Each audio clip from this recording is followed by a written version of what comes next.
Assalamualaikum warahmatullahi wabarakatuh. Halo filosofi lovers dimanapun Anda berada, semoga Anda semua dalam keadaan sehat walafiat selalu. Oke, kita lanjutkan lagi jangkrik desaganya yang dimana udah beberapa waktu vakum ya karena kesibukan saya di dunia nyata yang ternyata lebih beribet. Kita lanjut, kita bahas, kita ulik semuanya tentang pernak-pernik jangkrik ya, dari mulai budidayanya, dari mulai pasarnya ya, marketnya, dan juga semua problema-problema yang ada ya. Mudah-mudahan kita di sini sharing dan bisa berguna untuk Anda yang berkecimpung di dunia jangkrik ini. Baik Anda itu pemula ataupun misalkan yang udah expert ya, udah lama expert di sini, dalam artian Anda sudah bisa memeliharanya. Tapi masih ada tapinya ya. Anda bisa memelihara tapi masih terjebak oleh banjir yang bergelombang-gelombang, berarti Anda itu masih dalam tanda kutip ya. Mohon maaf nih, mohon maaf. Siapin dulu kopinya bos, diminum dulu kopinya ya. Kita bahasan ini cukup berat, tapi ya seandainya Anda menghindari hal-hal ini, mungkin nanti solusinya ada ya. Seandainya Anda menghindari kesalahan-kesalahan ini dalam budidaya jangkrik, peluang untuk kemungkinan berhasilnya dari mulai kita misalkan budidaya sampai kan pasca panennya itu ya lebih besar lah dengan daripada dengan cara-cara konvensional. Di sini kita akan bahas ya kesalahan-kesalahan yang sering dilakukan oleh para pembudidaya, baik itu pemula ataupun itu yang udah lama ya, udah lama bertahan dengan kondisi yang ya begitulah. Ada pergolakan terus setiap tahun, ada siklusnya.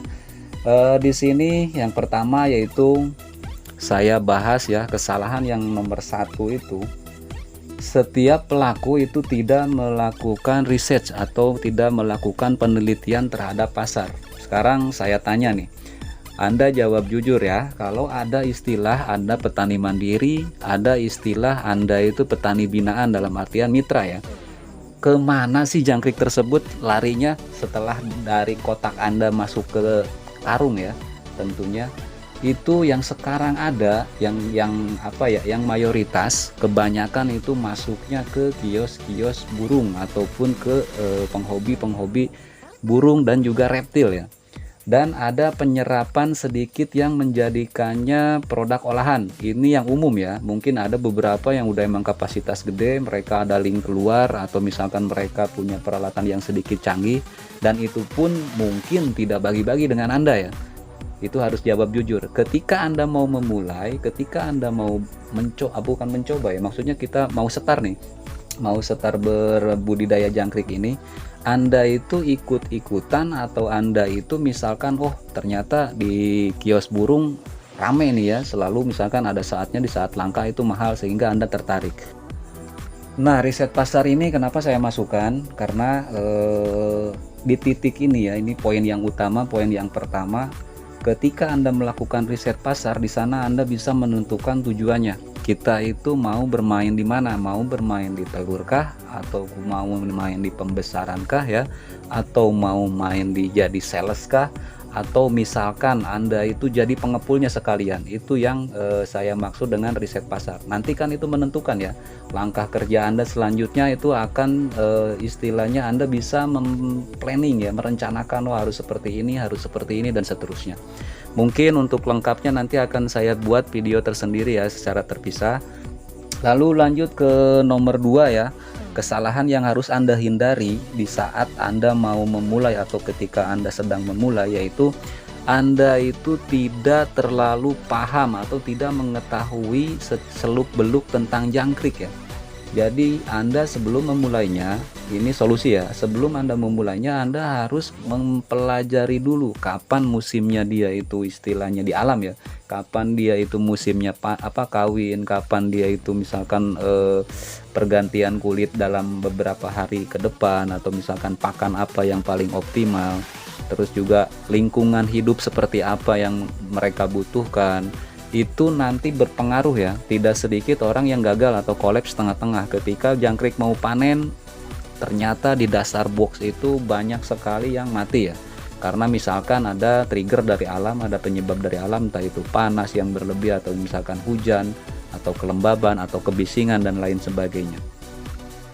Oke, yang selanjutnya yaitu kesalahan dari para pembudidaya kita tidak memperhatikan lingkungan dan juga sarana prasarananya. Jadi ketika kita memutuskan untuk budidaya jangkrik, secara otomatis kita itu memindahkan jangkrik ya dari alamnya itu ke tempat budidaya yang sudah kita persiapkan. Sedangkan di jangkrik tersebut ada dua ya, dimana ada kandang utama yaitu box ya, biasanya dari kotak triplek atau misalkan dari plastik juga ada mungkin.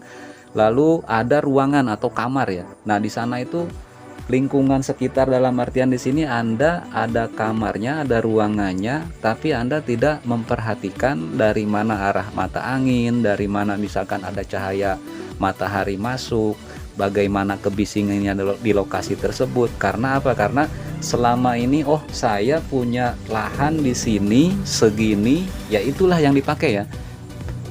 Jadi tapi gini, bukan artinya Anda tidak bisa, bukan ya. Itu masih kita bisa akal-akalin kan. Maksudnya tadi seperti saya bilang, ekosistemnya itu ya secara tidak langsung bisa kita manipulasi ya. Yang tadinya di alam seperti apa, nanti masuk ke ruangan yang kita siapkan itu seperti apa. Itu dari lingkungannya ya. Lalu masuk ke sarana, salah satunya yaitu box ya, box pemeliharaan atau kotak pemeliharaan. Di sini rata-rata petani juga ya, karena lihat lahan, saya lahannya luas, saya bikin kotak jumbo gitu. Tidak juga seperti itu ya, atau saya lahan sempit, saya bikinnya yang kecil-kecil aja. Enggak juga seperti itu.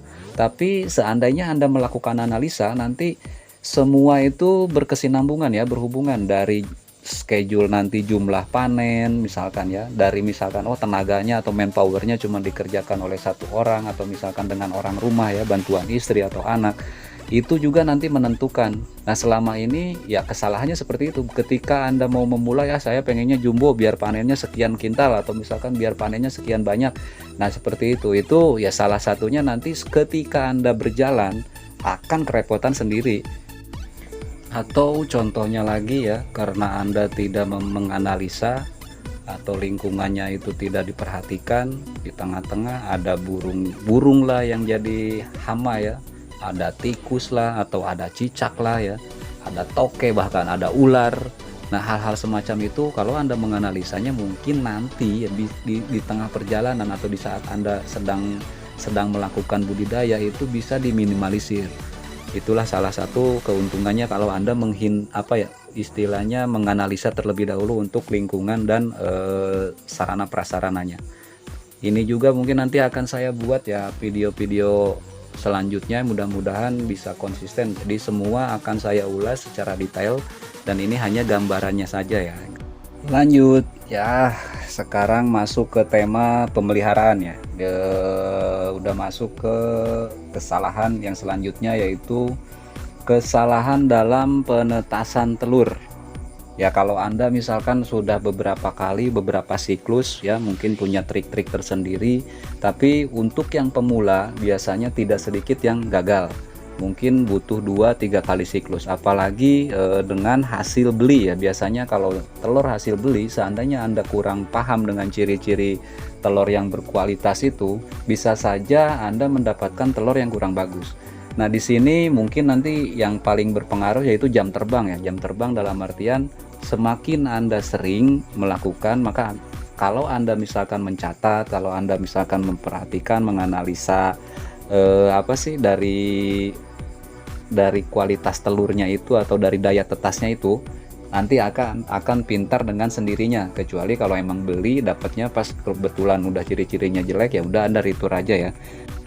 Kalau dari penetasan ya kurang lebih gini ya, metode itu masing-masing, tidak bisa Anda dari YouTube atau dari Google lah, misalkan Anda searching terus Anda coba aplikasikan di tempat Anda, di farm Anda, mana yang paling bagus. Terus juga harus dibarengi dengan improvisasi, karena cara yang bagus dari seseorang itu belum tentu bisa 100% Anda gunakan di lingkungan yang berbeda ya. Atau misalkan Anda memfotokopi dari si A, Anda praktekkan di lokasi Anda, itu belum tentu. Tapi Anda harus mengimprove-nya atau istilahnya memperbaikinya sedikit-sedikit, Anda sesuaikan dengan kondisi di lingkungan Anda sendiri. Oke, kita lanjut ya. Dari kesalahan yang selanjutnya yaitu Kesalahan media ya, media di sini dalam artian penambahannya kurang tepat atau jumlahnya kurang tepat. Jadi Anda itu tidak memahami kapan si jangkrik itu butuh penambahan media, terus media seperti apa yang harus ditambahkan, baik ketebalannya ya, ataupun misalkan ketinggiannya, nanti terus kerapatan dari media tersebut ya. Dan ini biasanya berdasarkan pengalaman, tapi di artikel-artikel semua banyak, jadi silakan Anda cari, Anda bertanya juga boleh, misalkan saling berkunjung ke sesama peternak. Dan biasanya yang sering terjadi itu ketika si jangkrik itu mulai menampakkan kepadatan ya, karena dia emang mulai membesar ya, mulai tumbuh lah, mulai gede. Nah di situ di saat Anda harus menambah media, Anda tidak menambah media atau telat ya. Nah di saat itu otomatis terjadi persaingan, otomatis terjadi istilahnya ada mungkin kanibalisme ya, atau misalkan oh nih karena medianya sudah rapet sehingga misalkan terjadi panas berlebih sehingga bisa mengakibatkan kematian massal. Oke, jadi mulai dari sekarang setelah Anda melihat video ini, silakan Anda berkenalan dengan si media itu ya. Apa sih media itu? Poin selanjutnya biasanya kesalahan itu dari pakan ya. Dari pakan dalam artian gini, ternak ya atau perikanan itu biasanya hampir 70% kos produksinya itu di pakan. Nah seandainya di jangkrik, kalau kita menggunakan pakan pabrikan dalam artian murni ya, murni tanpa ada improvisasi, otomatis ya mengurangi daripada keuntungan, apalagi dengan harga yang fluktuatif ya. Harga produk kita kan tak naik turun ya, kebanyakan turunnya mungkin tahun-tahun ini ya, itu sangat beresiko. Jadi maksud saya begini, seandainya misalkan kita menggunakan pakan pabrikan, cobalah diimprove, ada bahan apa di daerah Anda yang bisa dimanfaatkan dan itu bisa dipergunakan, tapi dengan catatan ya, dengan catatan dalam artian Anda harus mempertimbangkan misalkan sumber daya alam yang ada, singkong atau misalkan jagung atau misalkan ampas tahu atau limbah-limbah produksi dari pabrik ya, mungkin itu bisa saja Anda gunakan, seperti contoh yang saya bikin dalam video tentang fermentasi, meskipun ya itu tidak komplit, tidak lengkap, mungkin nanti akan saya perbaiki. Lalu yang selanjutnya yaitu kesalahan ya, mitos sih ini ya, menganggap bahwa pakan hijauan itu murni gratis ya, dan ini menurut saya salah besar. Kenapa saya bilang salah besar? Silahkan Anda cek di beberapa media sosial saya yang ada ya, itu memberikan penjelasan. Kalau seandainya Anda menganggap bahwa pakan hijauan itu gratis, mungkin Anda harus Anda itu tidak jujur lah. Disebut tidak jujur begini, ketika Anda kapasitas hanya mempunyai 5 kotak ya, 5 kotak misalkan kotak jumbo lah, taruh dalam 10 hari terakhir Anda membutuhkan 2, 3 atau mungkin lebih ya, 2, 3 karung atau lebih.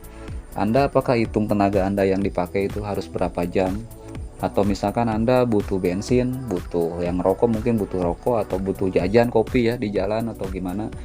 Nah itu kalau dimasukkan ke kos produksi, kalau menurut saya dengan cara yang saya fermentasi, kita mengeluarkan pakan lebih ya, fur, terus kita istilahnya dengan mencari hijauan, itu kosnya mungkin bisa keluar sama ya, tapi hasilnya yang diperoleh itu pasti berbeda, entah itu dari kualitas jangkriknya ataupun waktu yang Anda pergunakan untuk mencari hijauan, dan misalkan waktu itu kita gunakan untuk pekerjaan yang lebih produktif, dalam artian bisa menghasilkan uang, itu pasti nominalnya lebih jauh ya. Jadi ya stoplah, berhenti, jangan bilang bahwa nyari pakan hijauan itu gratis ya, meskipun itu hanya di pekarangan rumah. Jadi jangan bilang gratis, karena kalau Anda bilang berbisnis dengan pola pikir masih seperti itu, ya otomatis tidak berkembang, otomatis pasti akan stagnan seperti itu terus. Lalu yang selanjutnya yaitu memberikan kesalahannya tidak memberikan air minum yang cukup. Nah ini kenapa saya bilang tidak memberikan air minum yang cukup. Ketika kita berbudidaya ya, dengan memberikan pakan kering terutama, apalagi di jangkrik ya, hewan besar pun, entah itu ayam, entah itu kambing, sapi dan lain-lain, yang diberi pakan kering itu otomatis jatah minumnya dia itu lebih ya, lebih. Karena apa? Karena butuh eh, kadar air yang lebih di saat dia harus mencerna pakan yang kering. Jadi harus melunakkan dulu pakan tersebut, pakan itu baru bisa diserap oleh usus. Nah, untuk jangkrik pun sama, apalagi jangkrik itu sebelum dia masuk ke pencernaannya, dia itu menggunakan air liur ya. Air liur itu otomatis dikeluarkan dari tubuh, bukan dari luar bawa ember gitu, kucurut-kucurut, tidak juga ya. Jadi dia dari dalam tubuhnya. Seandainya kadar airnya itu misalkan sedikit, minumnya itu kurang, otomatis akan terjadi miss fungsinya ya, akan terjadi istilahnya kesalahan dari proses rantai pencernaannya. Nah, ketika saya upload tentang memberikan minum, mungkin ada orang yang tertawa, atau misalkan ada juga orang yang setuju ya, mungkin seperti itu. Tapi coba Anda mulai sekarang Anda berpikir ya, apakah perlu memberikan lebih, atau misalkan ya setidaknya standby lah ya air minum itu. Apakah dengan Anda menunggu kadebong itu kering ya, itu untuk memberi minum metode sedangkan sudah banyak ya, ada yang pakai kain, ada yang pakai pasir seperti saya, ada yang di pralon dan lain-lain. Itu silakan aplikasikan mana yang menurut Anda mudah, mana yang menurut Anda berfungsi di tempat Anda. Oke, yang selanjutnya yaitu ke pasca pra panen dulu. Nah, ini prapanen, jadi ada kasus dimana ketika misalkan di saat dipanen itu mati, atau nyampe ke kios atau nyampe di pengepul itu mati. Nah, di sini berarti ya Anda kurang paham dalam hal istilahnya penanggulangan prapanen. Coba ada koreksi lagi ya, coba Anda koreksi lagi. Ada yang bilang bahwa oh jangan dikasih hijauan ketika akan dipanen, betul. Itu juga ada beberapa kasus yang memang seperti itu. Lalu ada juga misalkan oh jangan diberikan pakan basah, ya itu juga betul ya, ada beberapa kasus yang memang seperti itu. Tapi ya ada tapinya juga, silakan Anda lakukan sendiri. Misalkan Anda analisa pengalamannya dari waktu panennya ya, atau misalkan 2 atau 1 hari sebelum panen itu harus seperti apa. Nah, itu mulai sekarang tolong diperhatikan. Jadi jangan sampai Anda rugi sendiri dan merugikan orang lain juga, seperti itu. Seandainya kemarin-kemarin Anda tidak memperhatikan waktu panennya jam berapa atau kapan ya, terus juga misalkan medianya itu yang harus diisi di karung itu seperti apa. Mungkin setelah melihat video ini silakan Anda bereksperimen ya sedikit-sedikit, atau Anda ya minimal punya note lah ya, punya catatan kecil-kecil, atau misalkan punya rekapan untuk mengimprovisasi nanti usaha Anda. Lalu yang selanjutnya yaitu pasca panen. Nah, ini juga tidak kalah penting ya. Sering terjadian ya karena kesalahannya setelah pasca panen ini. Jadi setelah panen udah beres semua, isi lagi ya. Itu ada yang tidak memperhatikan bahwa gini, ketika Anda memulai mengisi untuk siklus selanjutnya ya secara otomatis ya timbul masalah baru. Misalkan ada ulat Valentino Rossi ya, ulat balap itu, atau misalkan ada gurem, atau misalkan di kotaknya tersebut nanti ada banyak jangkrik yang kecil-kecil pada keluar, pada molos ya. Ya ada semut misalkan yang naik. Nah, itu masuknya ke pasca panen. Contohnya saya kasih contoh yang paling sederhana lah ya. Silakan Anda analisa selama ini ya. Silakan tulislah di kolom komentar apa yang Anda lakukan dengan limbah dari hasil budidaya jangkrik itu. Saya kasih contoh ya, kita ketika sudah panen otomatis kotorannya itu kita karungin, ada yang dibakar. Nah, dengan catatan ya, dibakar itu mereka ya tidak langsung hangus sekaligus, sehingga ya ada calon-calon kumbang itu pada lari ya. Ada juga yang hanya dikarungin terus diikat, udah digeletakkan jauh dari rumah. Nah, itu adalah kesalahan yang tidak disadari. Kenapa? Karena di dalam kotoran tersebut terdapat larva ya, larva-larva entah itu udah jadi ulat ataupun masih berbentuk telur. Dan ketika mereka metamorfosis hidup keluar dari karung dalam beberapa waktu, itu namanya serangga ya, menjadi kumbang, otomatis ya dia mencari cahaya atau mungkin juga mencium bau ya, sehingga mereka terbang ke kotak budidaya kita. Nah, otomatis di siklus selanjutnya mereka di sana berkembang biak ya. Bisa jadi si jangkrik tersebut malah kalah oleh ulat-ulat tersebut, sehingga kos kita banyak tapi panen kita sedikit karena ya banyakkan ulatnya dibandingkan jangkriknya. Itu contoh kasus kecilnya. Atau ya setelah panen itu atau pasca panen itu ya Anda cuma memperhatikan oh kotaknya masih aman, masih begitu, masih begini ya.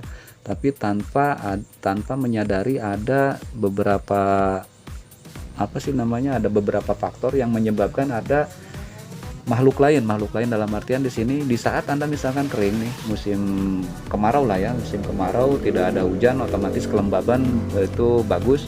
Tapi begitu pas panen siklus selanjutnya ternyata itu ada hujan, dan mulai di situ karena misalkan Anda dekat dengan kandang ayam sehingga ada gurem yang masuk ke kotak tersebut. Gurem itu ya ada beberapa kasus di beberapa daerah yang emang sangat mengganggu ya, mungkin ke jangkriknya juga iya, ke kitanya juga iya. Nah seperti itu kan penanggulangan ke pasca panennya. Yang selanjutnya ini yang terakhir ya, kesalahan ini fundamental, sangat mendasar.